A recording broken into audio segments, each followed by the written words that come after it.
Okay, so let us start our discussion about truss.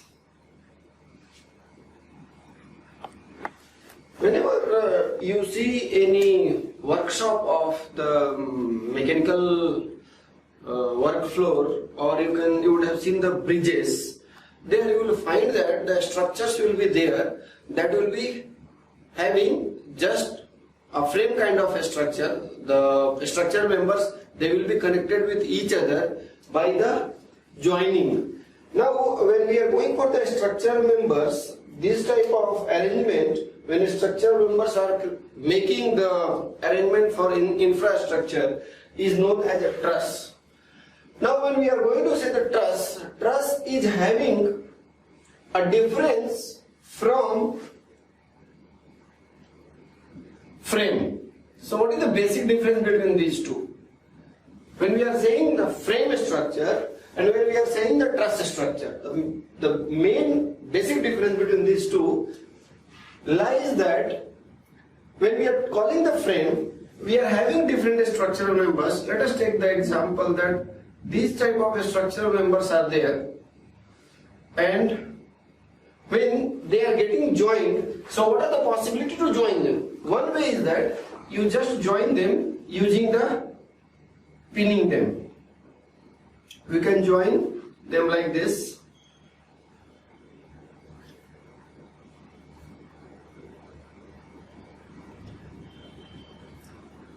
Or we can join them by welding at this point. So when welding is happening, this is welded joint. So when the frame, the structures or structural members are joined with the help of welded joint, this type of structure is known as frame.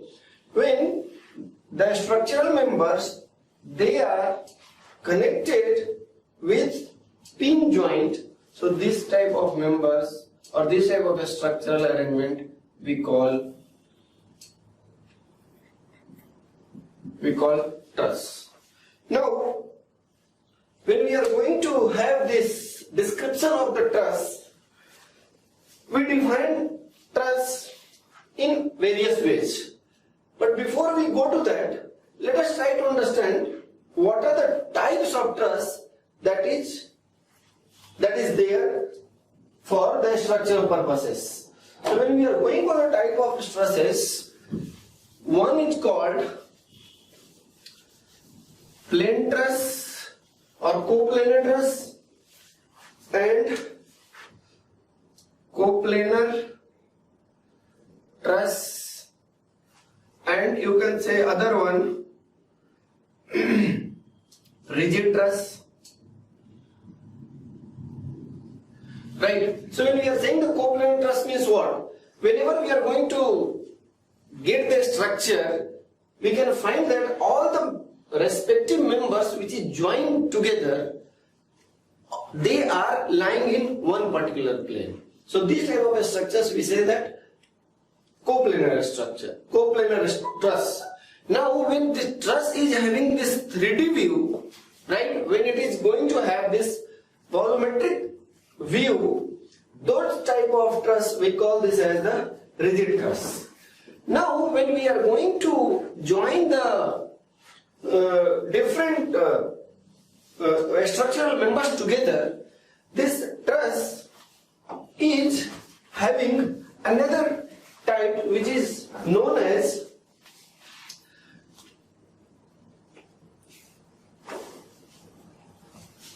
one is called perfect truss, other is called imperfect truss. Now this imperfect truss is also having two categories. One which is called the redundant truss,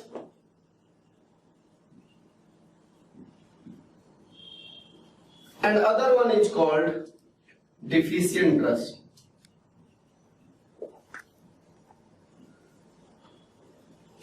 This is also called collapsible truss.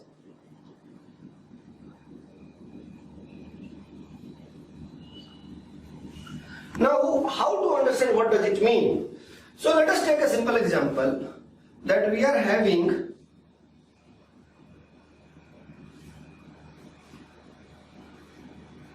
three pin joint structural members.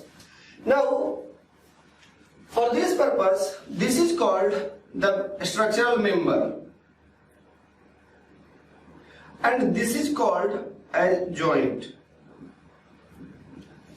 Now, we just count all the number of joints and we always count what is the number of structural members that is making this truss. Now, if you look at here, so we are having number of joints is equal to 3 and number of members is equal to 3. So when number of joints, this is designated as J, number of joints, and M is number of structural members.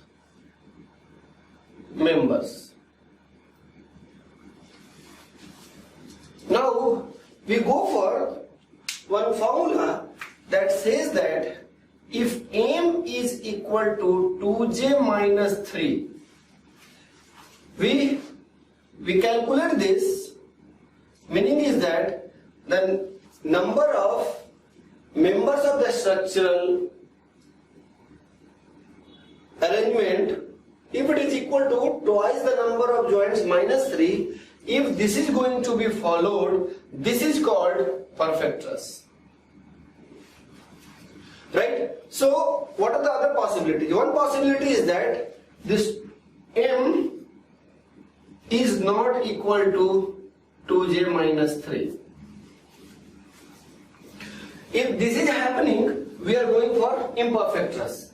In that case, we will be having two arrangements. One, it could be possibility that we are having M less than this value or M greater than this value. So when we are having M greater than 2j minus 3, this type of arrangement is called redundant truss. When M is less than 2j minus 3, this is known as deficient truss or collapsible truss. So when we are going for design of the truss arrangement, we never prefer to go for this type of arrangement. Why? We will look into this because see, when this is going to be collapsible arrangement, so what will happen? If you are going to build the structure and with external load, if it is going to get collapsed, then that is not at all advisable arrangement because deficiency of structural member will be there. Now redundant truss, it says that the structural member is having number more than that is required. So what happens to that? You are going to use more material than required, and how the load distribution will happen, we cannot calculate it. That is the reason we always go for the perfect truss arrangement. So in the perfect truss arrangement, if you look at this type of truss, planar truss, so we are having number of joints 3 and the number of structure number 3. So when we are going for this, M is equal to 2j minus 3, M is 3 and this is 2 into 3 minus 3, so 3 is equal to 3. So it means that this is the perfect arrangement. Now let us take another example. We are having arrangement like this.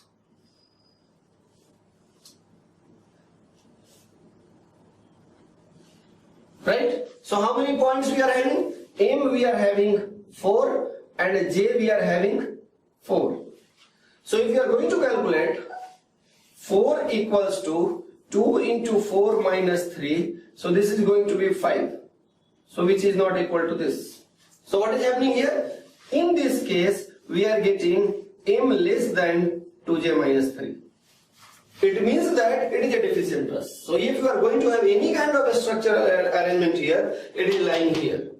So what will happen? In that case, the system will collapse. Now let us just modify this. So by modification, what we are going to do, we are going to change it like this. We are adding some more. So one more structural member we have added. So now what happened? M is equal to 5 and J is equal to 4. So when we are calculating 2J minus 3, this gives you 8 minus 3 equals to 5, which is equal to M. Right? So this is going to be perfect truss. So this is maintaining this relationship 2J minus 3. So this is perfect truss. This is perfect truss. Now what you do? Let us change further. And what we are going to do now? We are going to add one more structural member. One more structural member we are going to add. So now what is happening? Now we are having number of members as 6 and joint we are having 4. So when we are calculating 2J minus 3, this gives you 5, which is less than M, because M is 6. This is 6 in this case. So in this case, we are coming here. What? That M is greater than 2J minus 3. And this arrangement will be imperfect truss. Imperfect truss. Under that, this is your redundant truss. Now what happens? When redundant truss is there, we are having one structural member more than the requirement. So what will happen? How load is getting distributed, it will not be possible us to determine it. How we are going to calculate it. And that's why sometimes this redundant truss is also known as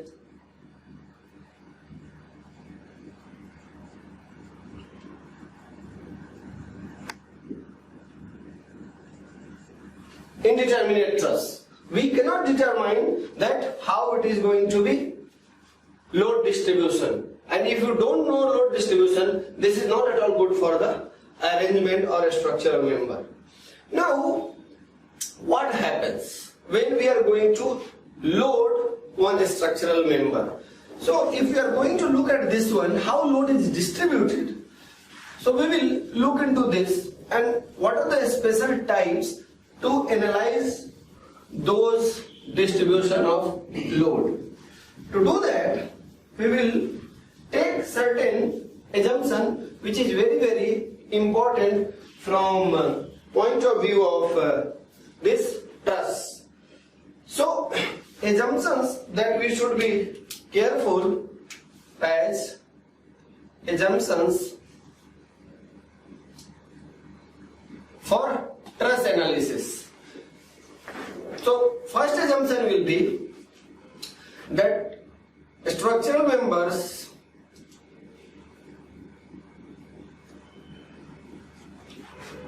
are rigid. Now when we are saying that structural members are rigid, what does it mean? Means it is not going to get elongated or contracted because of external load. Suppose you are applying the tensile loading, it should not extend. It should not show any kind of elasticity. In the similar way, it should not be compressed when you are going to apply any compressive load. Second one, the load applied must be at point of joining. Right? So we must not consider anywhere other than the joining. So it means that suppose we are having this arrangement and we are applying load here, right? So load should not be applied here. So if this is this F2, this is F1, then for analysis this is not acceptable. This must not be there, right? Now when we are going to do the analysis of this one, what you should do, how you should proceed for this. Manish, okay, just stop this. Now So another assumption when we are going for the analysis is that the structural members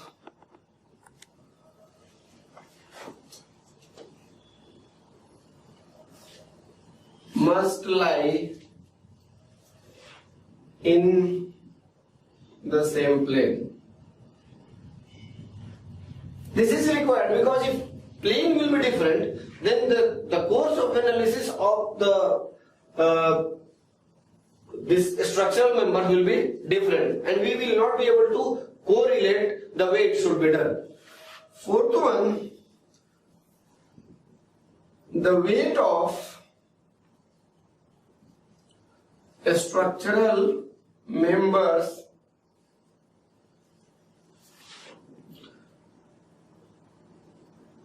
are neglected. Why it is done? Because whatever the load that is externally applied on the system, that is far more than whatever the individual structural member will be having as weight. That is the reason we neglect the individual structured member load.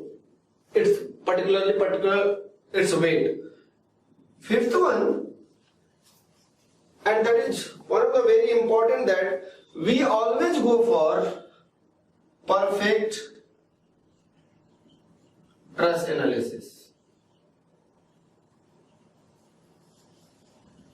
Because when by just primitive analysis we are getting that the truss is imperfect, then that can't be used. That is the reason we go for the perfect truss analysis.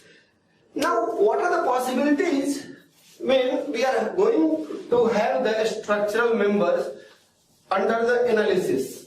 So let us take one example for better understanding that we are having the structural arrangement that is looking like this.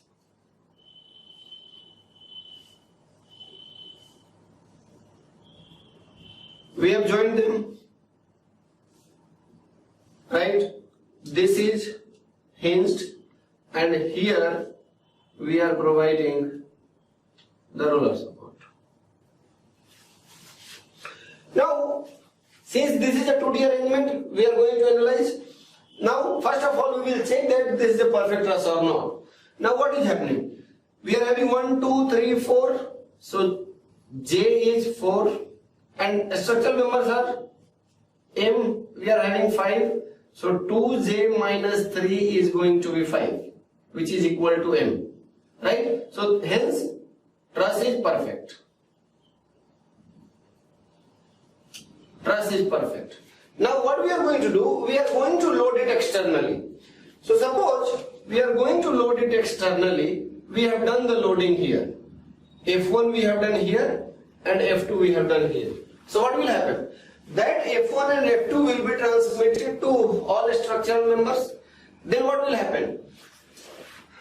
All structural members, they will receive some kind of loading. Now if you look at this one, what will happen? We will be having one reaction here in Y direction and one we will be having in this direction, that will be R2. But here we are having only R3, that will be in vertical direction, because this is the roller arrangement, and roller arrangement always it will be having the perpendicular reaction. Now let us just assume that under this external loading, some of the structural members are getting under compression and some of the structural members they are getting under tension. So how to get that information, that which one is going under tension and which one is going under compression? To understand that, we can write this one. Let us write this structural member separately, that we are having a structural member, right? And at the pinning point, what is happening? If loading is happening in this direction, if loading is happening in opposite direction, hence what? This is showing the tensile nature. So what will happen? In a structural member, they will get loading in this way. Why? Because this one, it is getting pulled. So rest of the portion of the member will try to push it. So this type of arrangement is known as that this structural member is undergoing compression. When you are having a structural member like this and these points are getting compressive force, then here we will be having this type of arrangement. So what is happening? Here your member is undergoing tension. Right? So this is very, very important. So if suppose this member is undergoing the compression and this member is undergoing tension, or this member is undergoing under the tension and this might be undergoing the compression. So what will happen in this case? If this is load is happening in this direction and this direction, so what will happen? If that is happening, this structural member, let us take that we are considering a small portion of this one. So what will happen? If this is going here, so one force will act here and one force will act here, because all the things must be balanced. So if this is going in this direction, so this direction force will be there. So this is under compression. Right? So when a structural member is under compression, that is termed as a strut. So this is termed as a strut. Now let us check this one. What is happening? This is getting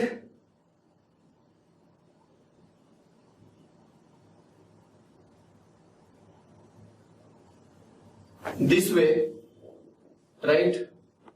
And this portion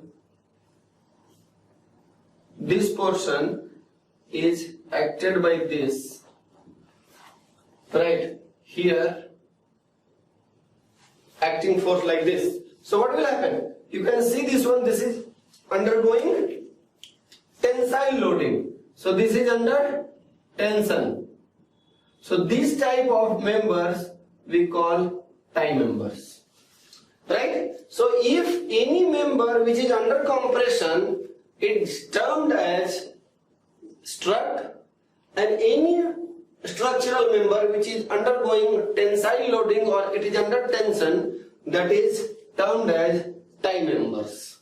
Now we have to analyze this. So there are two ways that the truss, or we will call it as the perfect truss, because we are concerned about the perfect truss only. Imperfect truss is not at all required because that is not acceptable after just first analysis. So how to analyze this? The analysis method for truss, there are two types. One is called joint by joint analysis. Joint by joint analysis. And the second one is called section method.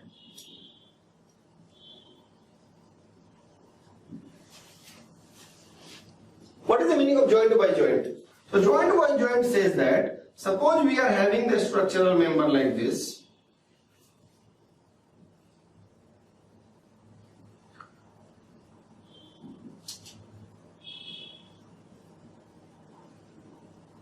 We are having a structural member like this. So each and every joint, 1, joint 2, joint 3, joint 4, separately we are going to consider one by one about response when loading happens on them.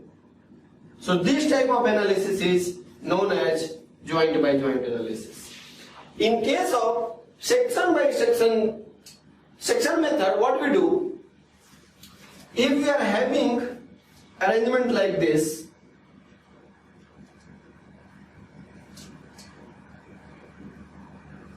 then what we do,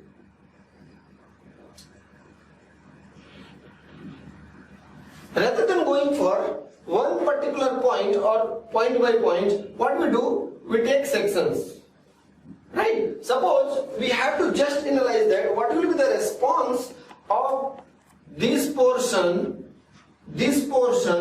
for the external loading condition, then it's not required that we have to go for everywhere analysis. Just we want to concentrate our focus on this one and then we can get the desired result.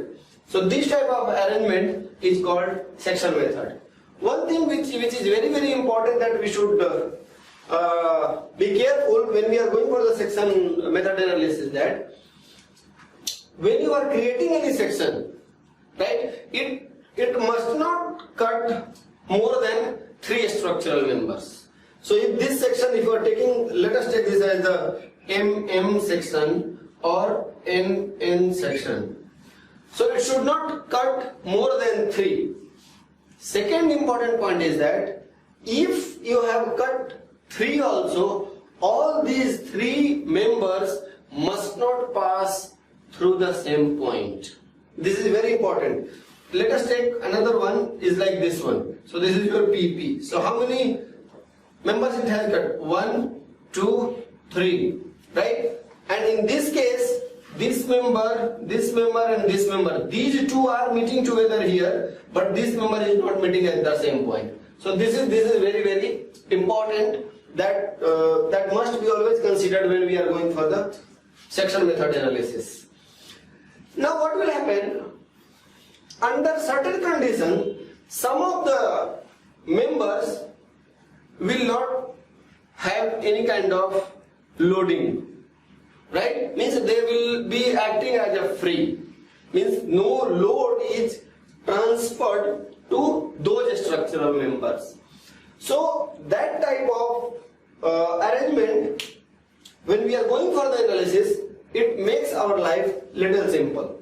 To understand that and to get a feel how it looks like when we are going to have this type of analysis, let us take this what do you call methodology, or we can say those structural members having 0 loading condition. So what are the possibilities when a particular member will be having no load?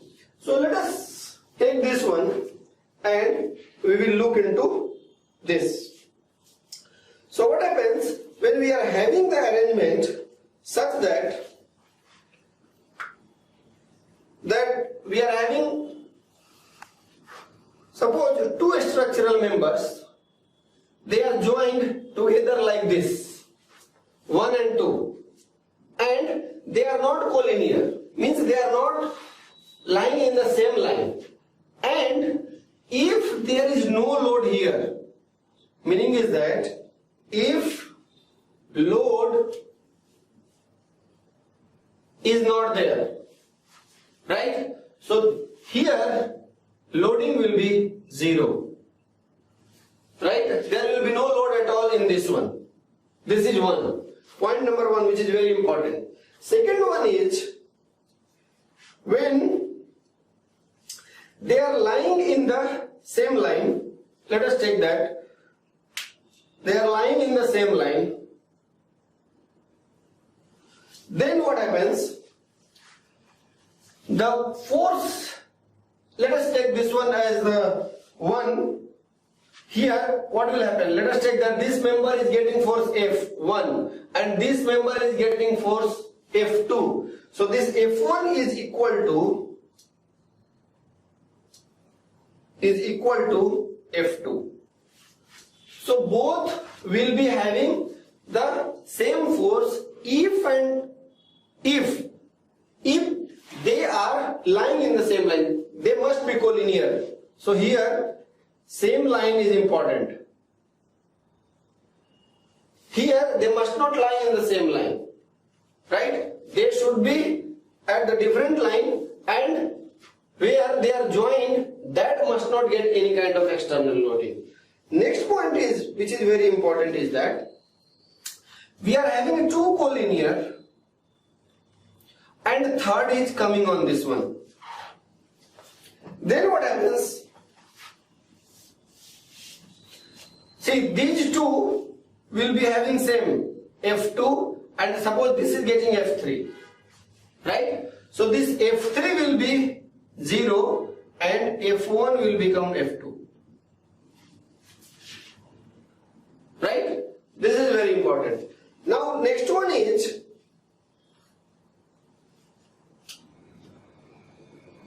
suppose we are having 4 members, they are meeting at one point. So what we can say, let us take this as F1, F2, F3 and F4. So what will happen here? F1 will be equal to F2 and F3 will be equal to F4. Meaning what? We are having 4 structural members, 1, 2, 3, 4. They are meeting at same point and they are in the same line. That is very important. So if they are in the same line and meeting at the same point, they are concurrent, then F1 will be equal to F2 and F3 will be equal to F4. So these 4 conditions are very, very important in understanding and analysis of the truss loading. Now let us take example where we are going to apply this. But before we go for the application, we must keep in mind that every point that is under consideration must be under equilibrium. What does it mean? It means that when we are taking the truss for analysis,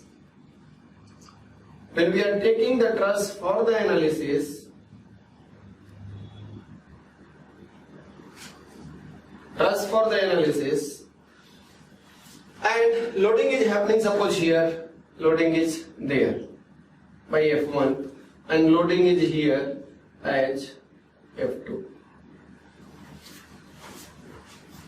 Now when we are going for the analysis, we must keep one thing in mind, that every point must be under static equilibrium, right? So what does it mean? It means that for this arrangement, the summation of all forces must be equal to 0, right? So summation of all forces along x-axis or summation of all forces along y-axis, that must be 0.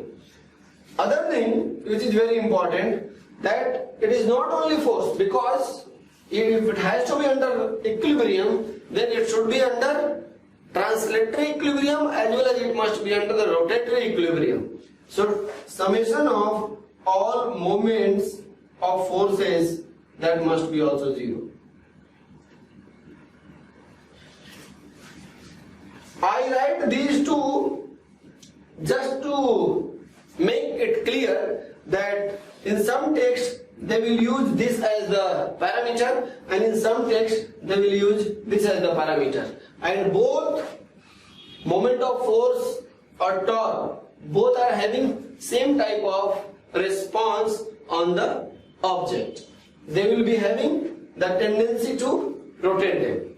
Now, taking this into consideration, let us take one example and we will go for the analysis. So first what we will do? We will do the analysis using point by point method, right? So each and every point we are going to consider and then we will put the conditions on that.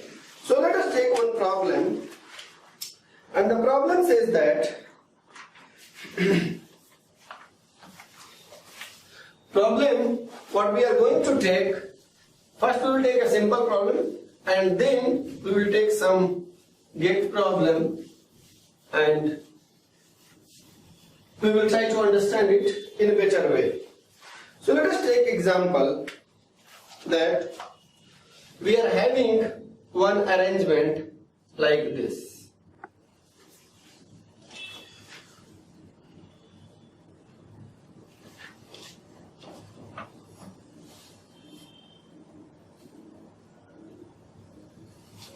have applied load as shown in the figure.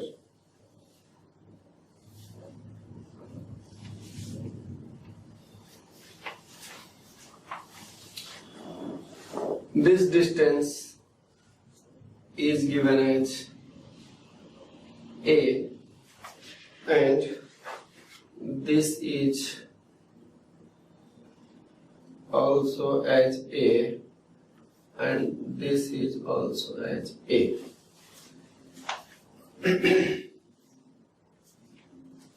Now suppose we have to analyze this. Now if you look at this one carefully, the load that is applied here is 2W. So total external force that is visible in this system is W is acting at this point. Let us name it as 1, 2, 3 and 4. So at point 1 we are applying load W horizontally, and at point 3 we are applying load vertically down. Now if we have to analyze how we should and how we must proceed it, that is very, very important. To start that, we will move like this. So what you should do first you should take the reaction, right? So how we are going to make the free body diagram? So if we are going for this separately, here what will happen? Here there will be reaction that will be both. This will be R1Y,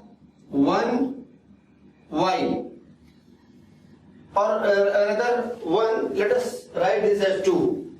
So this is point 2, so let us take this as 2Y. And similarly here we will be having R2X. If we are coming here, we are having just loading downward, so this is your 2W. See, since it is a roller support, so we will be having only R4Y. At this point, we are having W in this particular direction. Now, if we are not going about the structural members, what they are feeling and how they are getting the loading and what is their response corresponding to the loading, if in nutshell we are going to analyze it, what will happen?